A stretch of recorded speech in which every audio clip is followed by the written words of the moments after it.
Don't expose your weaknesses to people. Don't show people the cracks in your armor. Don't talk to people about your personal life because it's weird and they don't need to know about it. Those are just a few warnings people have told me over the years, and this new video series is all about ignoring them.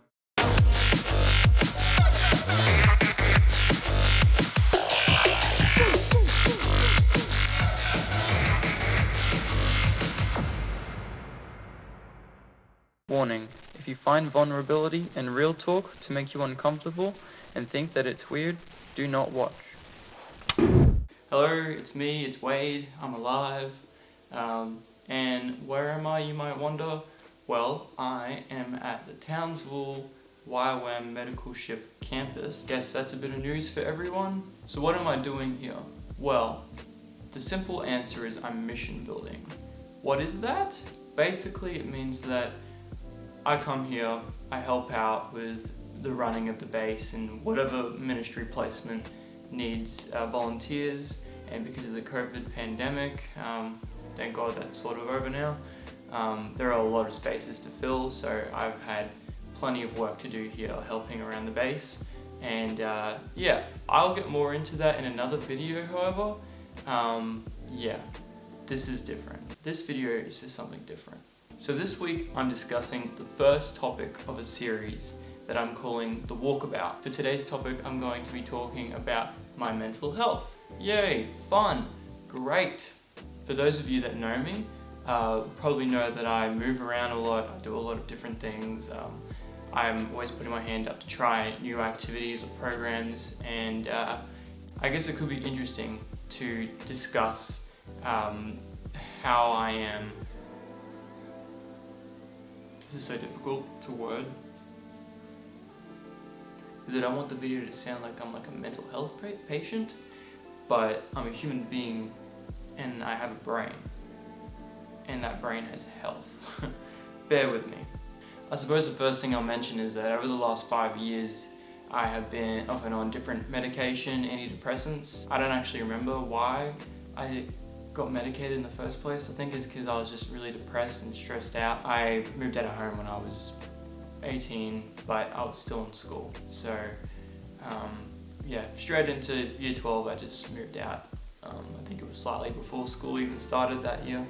And yeah, I suppose I just jumped on the medication to help because of all the new anxieties experiencing as an independent.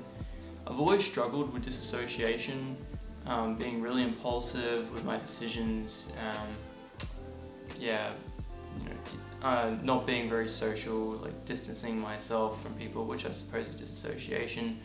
I've had a lot of discomfort in different social settings, especially like when I start a new job or something and I'm there for say 2 months, and it's about the 2-month mark where I'm just like, I want to leave. And there's usually a bunch of things that happen, which happen everywhere I go. It's just human nature, you know, people being horrible to each other, and then my brain's like, oh, I have a reason to leave now, I'm gonna go, and if anyone wants to say anything about it, I have an excuse now, so, which isn't good, not good. I also struggle with irritable bowel syndrome because of my anxiety and how, I suppose, sensitive my digestive system is in connection with my brain.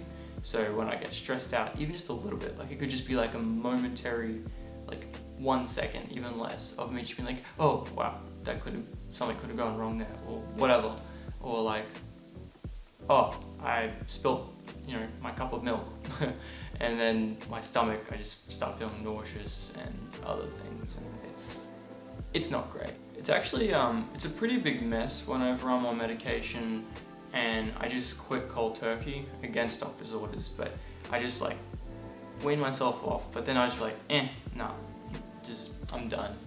And because a lot of medications cause me to be really tired, I sleep in, I'm drowsy, can't work, can't do certain things at work, like according to the label on the medication, you can't operate machinery, or it's not recommended you operate machinery, and as soon as your boss finds out, which they should always know if you're on medication, they're like, well, since that's on the label and I now know about it, if I let you operate machinery or drive or whatever, do a dangerous task that requires full focus, we could be responsible if something happens and you get hurt, because I'm now in knowledge of the situation, and it would be my fault for not preventing it. So yeah, it'd be like, just take some time off work or whatever, or if you feel drowsy, leave your shift. And I hate doing that. I like being committed, especially when I have a lot of energy. And that's what I am with that medication. I'm like super active. I have so much energy. I get up at like 5 or 6 in the morning. I go for a run, I, do weights or whatever. That's how I am in like the first month. And I just have so much energy, so much excitement, and I'll walk into this like a new chapter of my life and just sell everything, give stuff away to people, and move to a different location, and then just start over, get a new job or a new commitment, or even a new relationship, and being like, I have so much energy, I'm happy now, like life's so much better. And then 2 months later, it's like, depression and anxiety caught up.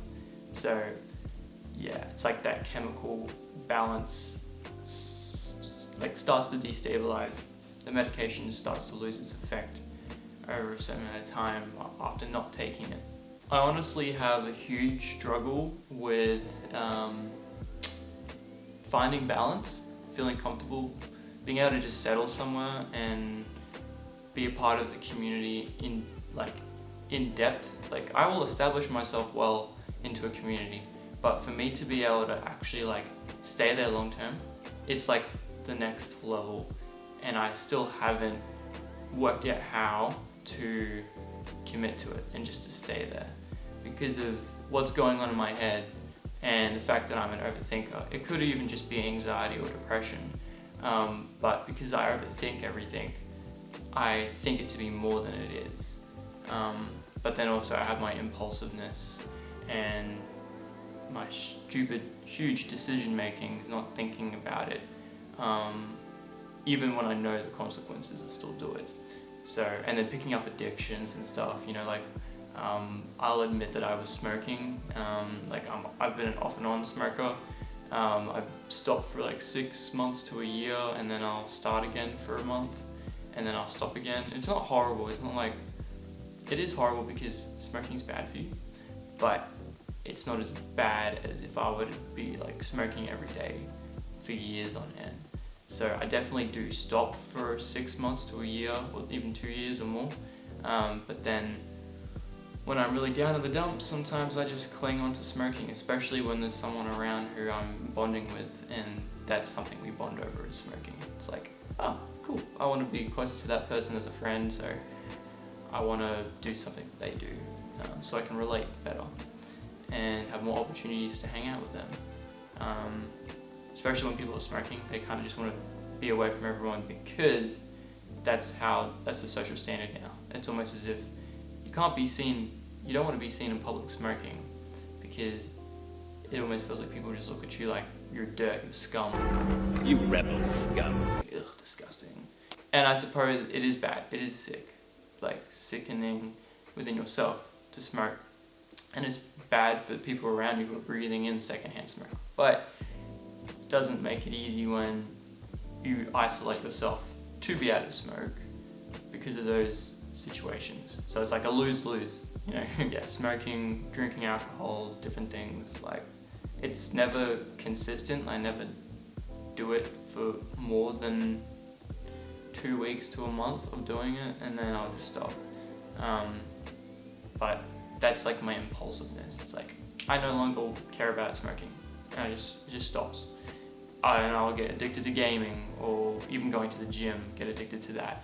It's like different addictions. It's crazy. So it's like constantly trying to fill something there, but I'm not sure what to fill it with, and I'm not sure why there's something missing in the first place, which I think comes down to my journey, my walkabout in finding God, and on that walkabout. So someone once said to me, it's like as though I'm trying to fill a God-shaped hole in my heart with other things, and only God can fill that space, and that means a lot to me, more than I really realized in that conversation. It's cool when you can just like think about things over time, as long as you don't overthink them. Things get messy when you overthink. The really annoying thing about anxiety and depression, in my experience, is that like once you're in that headspace, it can be really difficult to see a way out and to realize that, people want to help you. Whether it's someone at work that you're friends with and you're just like, oh, you know what, I'm not going to talk to them about this because it's not manly. To be vulnerable and to have real talk with some people. And sometimes that is the case. People are like that. I've definitely experienced that, like working in factories and production lines where people just having their own rough day and they just want to have a smoke, go back to work, go home, spend the money at the pub on the weekend or whatever they do, and then do the same thing until they eventually die, which is it's pretty sad. You can see why people are replacing their happiness with things like addictions and all that, and spending money. It's because that's all they're working for. They're just working for money, and at the end of the day, money runs out. It's like, well, what do you have? You have your house, great. You still paying, for your rates, and the government actually owns that property. When you pass on, your kids have to pay a death tax on it to be able to get it, unless you're in the will, and if your kids are in the will and you die early, then these kids have got to somehow pull together money for rates. So it's crazy, and if you really think about it, the things people choose to chase after are so temporary and fleeting, and all this materialism is just, I think it's making it worse, definitely, when people are just going to work, and especially in the type of jobs that I've done where they're pretty much, they're degrading their body's health over time. And when you acquaint that with things like alcohol, cigarettes, you're making it even worse. You're just doing it to be able to get something that you're not going to have for very long anyway, and that's not actually ever yours. Even when you register your car, you might own a car, and that's great, but you still got to pay for it to even be on the road in the first place. The road's not yours, it's not anyone's, it belongs to the government. So you got to pay money just to be able to drive the thing that you own. When you think about it, I overthink a lot, but it's probably not for this discussion though. But when you're in that headspace, it can get really difficult to pull yourself out of it, and to even realize that you can talk to people around you. Like, it can be tough finding people, but family, friends, I find family are really important in that area. And I understand not everyone's experience with family is the same. Not everyone's family is the same.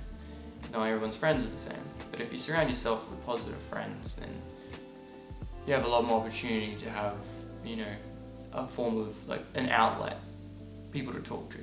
Sometimes all you got to do is just let people know where you are, because people don't know. They might see that you're upset, but what we do as people, and I'm only saying this from experience because I am an Aussie, is that, I'm not saying that other nationalities don't do this, but me as an Aussie, especially a male Aussie, like, we're just like, oh yeah, should be right, I'm all good, mate. But are we actually alright? No, we're not. We just say that, like we're putting a little band-aid over something, like a deep cut, and we just move on, sort of thing, and stay busy. But staying busy doesn't help fix whatever it is that's hurting. You just distract yourself with more work, and then it catches up to you later on in life. So that's pretty much the best way to describe what it's like for me, and I'm constantly, it's like I'm being pulled left and right, like in a tug of war of my own thoughts, between like, oh, let's be impulsive, but then it's like, no, that is going to hurt us later down the line when we realize we don't have money, or we don't have this, we don't have that because of that decision we made, or I'm 14 hours away from my home and my family now because of that decision I made. And it's messy. It's a messy place to be. I'm mostly making this series so that people that can relate, people that are interested in my journey specifically, can come and hear a bit more of a real talk, a deeper meaning conversation, about me as a person, what I go through. And some of you will probably be able to relate, a lot of you, and if before the pandemic you were doing pretty good, I'm gonna assume a lot of us after the pandemic got worse or started getting bad, because the pandemic was pretty bad. It forced the symptoms of anxiety and depression on us, like isolation, and loneliness, So this is a place where I want people to be able to come and hear my story, my testimony, and I know people say oh, don't share this sort of stuff with people, it's weird. I don't care. This is part of my testimony, and what is the point of having a testimony if you can't share it with people, if you can't encourage other people with your testimony? Testimony is basically a story that sums up your life, your struggle, but how God has been able to help you through that. And it's not always just about God, it's often about how you as a person have been able to overcome that, and what steps you took to be able to overcome those struggles on your journey. I'm still learning to overcome that, and I'm excited to be able to explore what that's going to look like for me with you guys as you watch each episode. If you don't enjoy this episode, this series, that's fine. Just I got plenty of other videos, so go wild, have fun, check them out. Either way, I hope you enjoyed this week's episode of WalkAbout. I'm not sure how many episodes are yet to come, how many more I'm going to make, but just be here when they come out and you'll know. Like I said, I like to keep my channel interesting, so be sure to check out any other videos that you think you might find interesting on my channel, and dive in, have some fun. This is Wade with the WalkAbout series. See you next time.